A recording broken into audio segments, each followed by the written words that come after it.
Bonjour à tous et bienvenue sur la chaîne Jatoba. Je continue aujourd'hui avec une revue de couteaux de poche de la marque Sanrenmu, le modèle 70-63, qui existe en deux versions, Axis Lock ou Liner Lock. Donc là je vous ai montré l'emballage standard de chez Sanrenmu, c'est un petit blister en plastique avec un petit trou pour accrocher en rayon, tout simple, une carte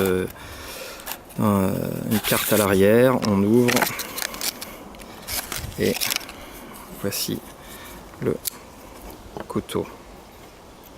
Donc c'est un couteau en acier inoxydable avec des plaquettes en aluminium qui semble être de l'aluminium anodisé. L'acier c'est un acier chinois, le 8CR 13 MOV, qui est un acier entrée de gamme. Donc voilà, je vous laisse regarder, c'est un acier de qualité très correcte avec un bon tranchant et qui se réaffûte facilement. Voilà, pour un usage d'essai, c'est-à-dire everyday carry, c'est pour apporter tous les jours dans sa poche. Je trouve que c'est vraiment un acier très bien, puisque voilà, c'est des petits couteaux à moins de 10 €. Vous n'avez pas peur de le casser, vous n'avez pas peur de le perdre, ni de vous le faire prendre par la police éventuellement. Voilà, on s'en rachète un et puis on n'en parle plus.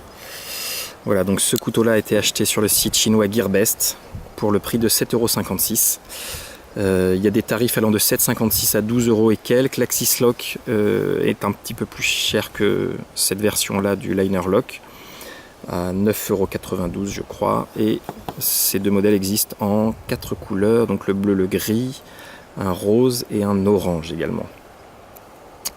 Voilà, je vous laisse regarder les dimensions et le poids.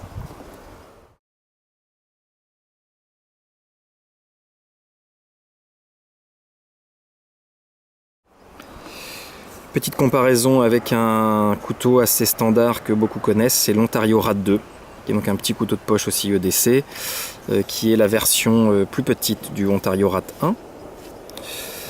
Voilà, mais qui malgré tout un couteau qui tient très bien en main avec un manche un petit peu plus grand. Vous voyez, l'Ontario est légèrement plus grand que le 70-63. La longueur de lame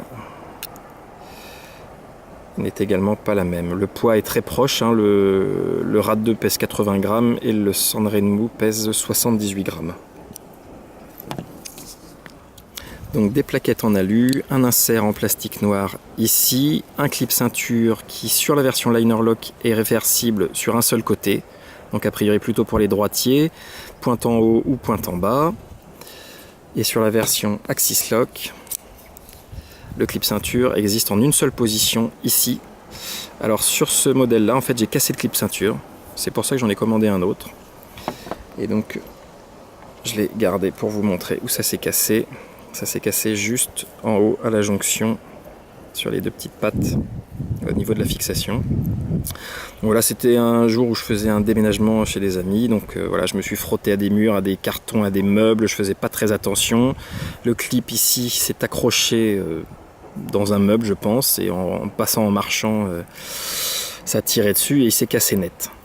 Voilà, donc une petite réserve au niveau du clip qui a priori est assez fragile.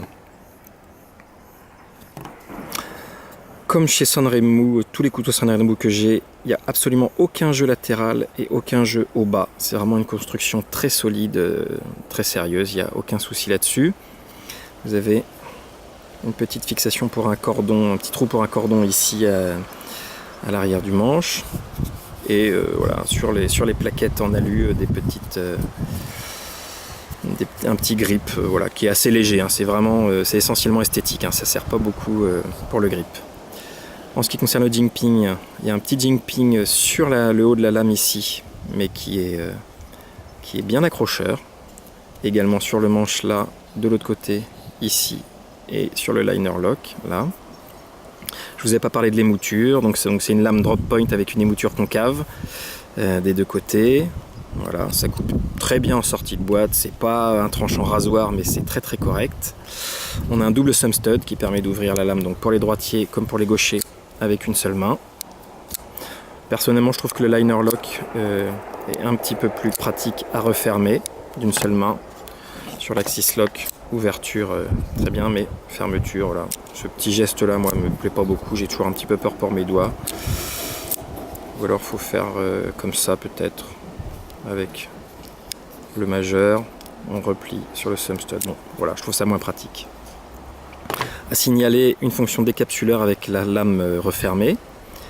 Ici, je vais vous faire des petites vues rapprochées pour que vous voyez de près les détails, notamment des gravures sur la lame. Le petit logo Sanrenmu avec écrit également Sanrenmu en chinois. C'est plutôt pas mal, c'est assez classe.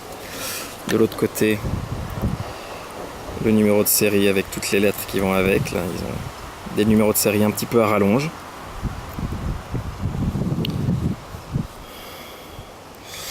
Le manche côté clip, le liner lock qui est bien engagé, donc il n'y a aucun problème de sécurité. Une fois que la lame est verrouillée, elle ne bouge plus. Et le petit trou pour attacher un cordon sur l'axis lock. C'est à peu près la même chose. Voilà. Le numéro de série, enfin la référence plutôt, qui n'est pas exactement la même évidemment, puisque ça c'est la version Axis Lock.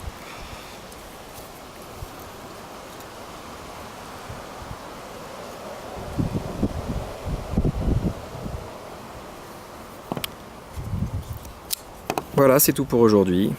Donc à la prochaine fois pour une nouvelle revue de couteaux de poche.